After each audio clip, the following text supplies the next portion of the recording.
కదా, మీరు తలుచుకుంటే దొరుకుతాడు ఆయన. ఇప్పుడు ఆయన దొరికిన తర్వాత ఆయన ఇంటరాగేట్ చేసేటప్పుడు అడగండి కరీంనగర్ 2 టౌన్ పోలీసు ఎవరు పోయినారు. మీరు ఇప్పుడు అడగండి రేవంత్ రెడ్డి గారు ఫోన్ చేసి కరీంనగర్ సిపి గారిని అడగండి, బండి సాయి భగీరథ్ కరీంనగర్ 2 టౌన్ పోలీసులు అడుగు పెట్టిండా. నేను ఇలా ఓపెన్ అడుగుతున్నా కరీంనగర్ సిపి గారిని, గౌరవ డీజీపీ గారిని.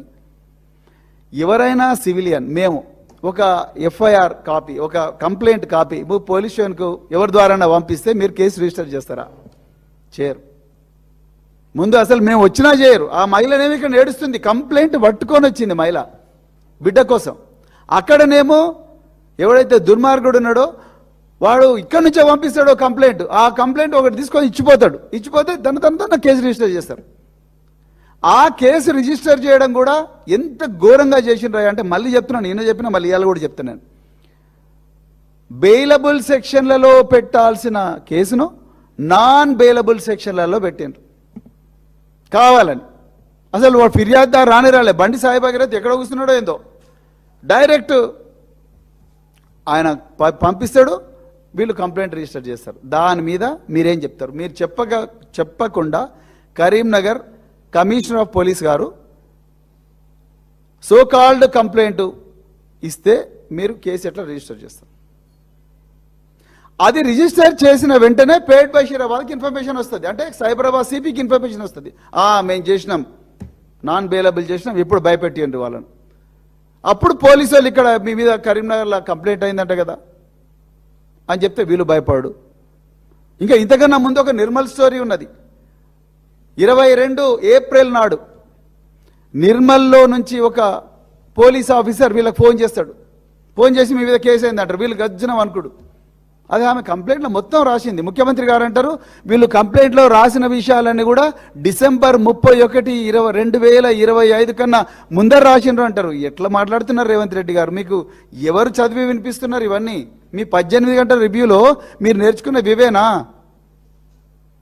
ఏం రివ్యూ చేస్తున్నారు 18 గంటలల్లో? వాళ్ళు ఆమె కంప్లైంట్ చూడండి, ఈ పేట్ బషీరాబాద్ పోలీస్ స్టేషన్లో ఇచ్చిన కంప్లైంట్ చూడండి మీరు.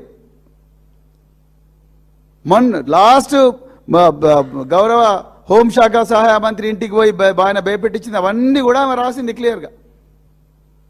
అవేవి కూడా మీరు చెప్తలేరు. ప్రతిసారి కూడా నేను ఇమీడియట్గా రిజిస్టర్ చేసిన అంటున్నారు.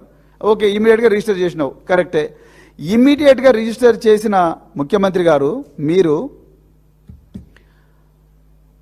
అవును కదా ఇమ్మీడియట్ రిజిస్టర్ చేసిన వెంటనే ఏం చేయాలి? ఫస్ట్ ఒక మహిళా అధికారిని సెలెక్ట్ చేసి ఆమె యూనిఫామ్లో కాకుండా మఫ్టీలో బాధితురాలు ఇంటికి పోవాలి. పంపించినరా మీరు? పంపించలే. అదేవిధంగా పాక్సో కేసులో మీరు ఏం సెక్షన్లు పెట్టిండ్రు రేవంత్ రెడ్డి గారు? Section 11, section 12. ఆ ఎఫ్ఐఆర్ కంప్లైంట్లో ఏముంది? 5, 6 లేకపోతే కష్టం మీద అంటే 8. కానీ సెక్షన్ 11, 12 అంటే ఏంటి? Bailable sections. కరీంనగర్లోనేమో నాన్ బెయిలబుల్, వీళ్ళు దొరికితే జైలుకు పోవాలి. ఇక్కడనేమో బండి సాయి భగీరథ్ అట్లా రావాలి, స్టేషన్ బెయిల్ తీసుకోవాలి, మంచిగా ఇంటికి పోయి ఎంజాయ్ చేయాలి. మీరు ఇమ్మీడియట్గా నేను చేసిన న్యాయం చేసిన మైనర్ బాల్కి అది చేస్తా ఇది చేస్తా అన్నారు. ఇక 3వ అబద్ధం, మీ వాళ్ళు పోలేదు, మీ మహిళా పోలీస్ అధికారులు పోలేదు వాళ్ళ ఇంటికి, వాళ్ళ స్టేట్మెంట్ రికార్డ్ చేయలేదు. ఓకే. 3వ అబద్ధం, ప్రధానమంత్రి నరేంద్ర మోడీ గారి పర్యటన. నరేంద్ర మోడీ గారు హైదరాబాద్ విమానాశ్రయంలో ఎన్ని గంటలకు దిగినరు? 14 గంటల 50 నిమిషాలకు దిగినరు. 2 గంటల 50 నిమిషాలకు దిగినరు. అక్కడి నుండి గౌరవ ప్రధానమంత్రి గారు నేరుగా హెచ్ఐసిసి పోయినరు. హెచ్ఐసిసిలో రిమోట్ విధానంలో కొన్ని ఇనాగరేషన్లు చేశారు. అక్కడి నుండి వారు సింధు హాస్పిటల్ ఇనాగరేషన్కు పోయినరు. సింధు హాస్పిటల్ ఇనాగరేషన్ అయిపోయిన తర్వాత గౌరవ ప్రధానమంత్రి గారు బేగంపేట విమానాశ్రయానికి వచ్చిండ్రు. గంట సేపు రెస్ట్ తీసుకున్నారు. అక్కడి నుండి వారు పెరేడ్ గ్రౌండ్కు పోయినరు. పెరేడ్ గ్రౌండ్కు పోయిన తర్వాత అక్కడి నుండి మళ్ళీ బేగంపేట విమానాశ్రయానికి వచ్చి అక్కడి నుంచి డైరెక్ట్ జామ్నగర్ ఎయిర్పోర్ట్ గుజరాత్కు పోయినరు. ఇది వారి ప్రోగ్రాం. కరెక్ట్. హైదరాబాద్ నగరంలో జరిగిన బందోబస్తు అంతా కూడా హైదరాబాద్ కమిషనర్ ఆఫ్ పోలీస్ చూసుకున్నాడు. సైబరాబాద్లో జరిగిన ప్రోగ్రాం ఏంది? Only HICC and Sindhu hospital రెండే, అండ్ రూట్ బందోబస్తు. ఈ బందోబస్తుల్లో ఎక్కడ కూడా పేట్ బషీరాబాద్ ఇన్స్పెక్టర్ కానీ, ఏసీపీ పేట్ బషీరాబాద్ కానీ, డీసీపీ కోటిరెడ్డి కానీ వాళ్ళు డ్రాఫ్ట్ కాలేదు. నేను తప్పైతే దయచేసి మీడియాకి తీసుకురండి. మీ బందోబస్తు స్కీమ్ చూపించాలనుకుంటే చూపించండి. నేను తప్పైతే నన్ను కూడా జైలు కేసు పెట్టి నన్ను కూడా జైలుకు పంపారు. ఈ డీసీపీ కోటిరెడ్డి, అదేవిధంగా పేట్ బషీరాబాద్ ఇన్స్పెక్టరు, లేకపోతే చాలామంది మహిళా అధికారులు, ఐపీఎస్ ఆఫీసర్లు కూడా ఉన్నారు ఖాళీగా. 10,000 మందిని బందోబస్తు చేసినారు అన్నారు. ఓకే, 10,000 మంది. తెలంగాణ పోలీసుల సంఖ్య ఎంత రేవంత్ రెడ్డి గారు? 1,00,000. 1,00,000లో 10,000 తీసేస్తే మిగిలింది ఎంత? 90,000. ఈ 90,000 మందిలో కేసీఆర్ గారి సమయంలో దాదాపుగా 30,000 నుంచి 40,000 మంది, 30,000 మంది మహిళా పోలీస్ అధికారులు రిక్రూట్ అయినారు. అందులో ఒక్క మహిళా పోలీస్ అధికారి కూడా దొరకలేదనంటే ఈ బాధితురాల దగ్గర మేము పంపించడానికి ఎట్లా ఓపెన్గా అబద్ధాలు కూడా అతికినట్టు చెప్తున్నారు రేవంత్ రెడ్డి గారు మీరైతే. కానీ మీరు అనుకుంటున్నారు జనాలు నమ్ముతారు అనుకుంటారు, కానీ అట్లా ఉండదు. నిజం నిప్పు లాంటిది, తెలుస్తుంది. డీసీపీ కోటిరెడ్డి కానీ, అదేవిధంగా ఏసీపీ పేట్ బషీరాబాద్, ఆయన పేరేందో నాకు తెలియదు, అదేవిధంగా మన పేట్ బషీరాబాద్ ఇన్స్పెక్టర్ కానీ వీళ్ళు ఎవరు కూడా బందోబస్తులో లేరు. ఉంటే చూపించండి, టవర్ లొకేషన్స్ చూపించండి, తీసి టవర్ లొకేషన్ చూపించండి. మీరు ఏం చెప్పినంటే, అయ్యా బండి సంజయ్ వచ్చిండు, వాళ్ళ కొడుకు ఏదో ఇబ్బందులు ఉన్నాడు, ఆయన ఎట్లా కాపాడాలి కాబట్టి మీరు ఏదన్నా చేసి కాపాడండి అంటే, ఇగో మన వాళ్ళు పోలీసు వాళ్ళు more loyal than the king. ఏదైనా చేసినట్టే కరీంనగర్ ఆయన నాన్ బెయిలబుల్, ఇక్కడ బెయిలబుల్, నిందితుడు పరార్. ఈ రోజు వరకు కూడా దొరకలేదు. మీరు ఎట్లా జోకేస్తున్నారంటే రేవంత్ రెడ్డి గారు, ఇప్పుడు మీరు ఒక నిస్సహాయ ముఖ్యమంత్రి, నిస్సహాయ హోంమంత్రిగా బండి సంజయ్ గారిని అడుక్కుంటున్నారు, దయచేసి మీ కొడుకుని సరెండర్ చేయి, ఇది మంచిది కాదు. ఒక ముఖ్యమంత్రి, ఒక హోంమంత్రి, చట్ట ప్రకారం డ్యూటీ చేయాల్సిన వ్యక్తివి, ఈ రాష్ట్రంలో ఉండే 2 కోట్ల మంది మహిళల ధనమాన ప్రాణాలు రక్షించమనే ఈ ప్రజలందరూ కూడా నీకు ఓట్లేసారు. ఓట్లేస్తే మీరు వచ్చి బండి సంజయ్ గారిని అడుక్కుంటారు, దయచేసి మీ కొడుకుని తీసుకురా అంటే, ఆయన తీసుకురాకపోతే నువ్వు అరెస్ట్ చేయవా? చెప్పండి రేవంత్ రెడ్డి గారు, ఆయన తీసుకురాకపోతే మీరు అరెస్ట్ చేయరా? దానికి మీ దగ్గర ఆన్సర్ లేదు. అడుక్కుంటున్నారు, ఓపెన్గా అడుక్కుంటున్నారు. ఏంటి అసలు? 1,00,000 మంది పోలీసులు, task force, SOT, Greyhounds, CID, intelligence, ఇంకా రెండు సంస్థలు ఉన్నాయి. వాటి గురించి మీరు బదనాం చేశారు. ఆ సంస్థలు నేను మాట్లాడాను, ఆ 2 సంస్థల గురించి వద్దు, నేను ఒక పోలీస్ ఆఫీసర్గా నేను మాట్లాడా.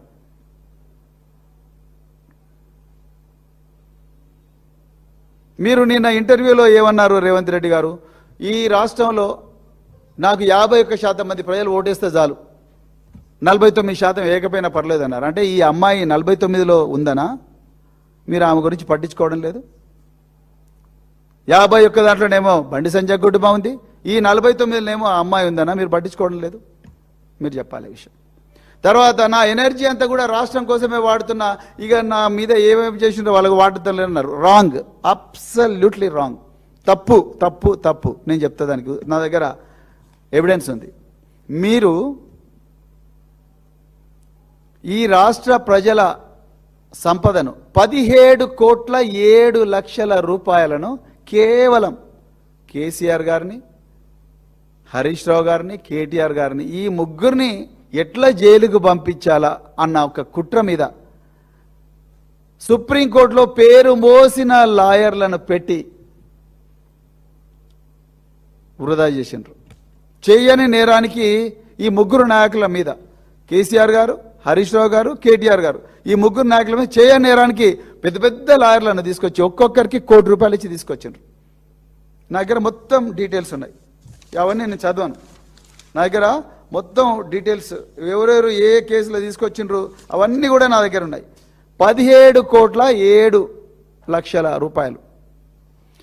మీ కాంగ్రెస్ ఈ తెలంగాణ ఎమ్మెల్యేల ఓట్లతోనే ఎన్నికై రాజ్యసభలో కూర్చున్న అభిషేక్ మను సింఘ్వి గారికి మీరు ఎన్ని కోట్లు తగిలేసారో, ఇక అది ఎంత తక్కువ మాట్లాడితే అంత బెటర్. 17,07,00,000 రూపాయలు పెద్ద పెద్ద అడ్వకేట్లకు మీరు తగిలేసిండ్రు. దేనికోసం? ఎమ్మెల్యేల ఫిరాయింపులు, లేకపోతే కాళేశ్వరం ఫేక్ కేసు, ఫార్ములా ఈ ఫేక్ కేసు, లేకపోతే పంజాగుట్ట పోలీస్ స్టేషన్లో హరీష్ రావు గారి మీద పెట్టిన ఫేక్ కేసు, ఫార్ములా కేటీఆర్ గారి మీద పెట్టిన ఫేక్ కేసు. ఈ ఫేక్ కేసులన్నింటి సుప్రీంకోర్టులో పెట్టి కొట్లాడడానికి, అదేవిధంగా హైకోర్టులో ఢిల్లీలో ప్రత్యేక విమానంలో వాళ్ళని తీసుకొచ్చి కొట్లాడడానికి మీరు ఖర్చు పెట్టింది 17,07,00,000. రేవంత్ రెడ్డి గారు, మీరు కూడా ఒక అమ్మాయికి తండ్రి. నేను ఒక ప్రశ్న అడుగుతున్నా. చిన్న అమ్మాయి ఏడుస్తూ ఉంది. సరే, మీరు హోంమంత్రిగా ఆ అమ్మాయికి ఇంటికి పోవడం కష్టం అనిపిస్తే కనీసం ఆ తల్లితో ఫోన్లోనే మాట్లాడాల్సిండి. ఒక ఇంటెలిజెన్స్ ఎస్ఐని పంపించి, ఓ మహిళా ఎస్ఐని పంపించి వాళ్ళ ఇంటికి గౌరవ ముఖ్యమంత్రి గారు మాట్లాడతారంటే 2 నిమిషాల వాళ్ళు అయ్యో ముఖ్యమంత్రి మాట్లాడుతూనే ఉంటాడు. మీరు ఆ ప్రయత్నం చేయలేదు, పక్కా పెడదాం. ఏమండి రేవంత్ రెడ్డి గారు, నిన్న హైకోర్టులో ఆ ఒక్క పీపీకి సపోర్ట్గా ఆ సిద్ధార్థ లూత్రానో, ఈ అభిషేక్ మను సింఘ్వినో, వాళ్ళ కోట్ల రూపాయలు ఇస్తున్నారుగా మీరు, సిద్ధార్థ లూత్రానో, అభిషేక్ మను సింఘ్వినో, ఇదే నిరంజన్ రెడ్డిని నువ్వే ఎంగేజ్ చేసి ఉండొచ్చు కదా. నువ్వు ఎంగేజ్ చేయలేదు కాబట్టి ఆయన బండి ఎంజాయ్ చేసుకున్నాడు. ఆయన ఓపెన్ చెప్తాను, కుల్లం కుల్లా ఇక్కడ.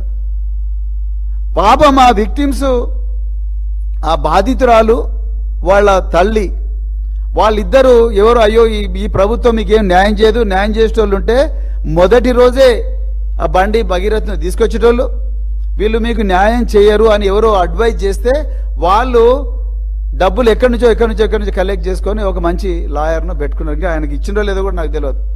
చాలా గొప్పగా ఆ లాయర్ గారు ఆర్గ్యూ చేశారు. ఇదే పీపీకి వదిలేసి ఉంటే మాత్రం ఇలా బండి సాయి భగీరథ్ మళ్ళా వచ్చి దబంగ్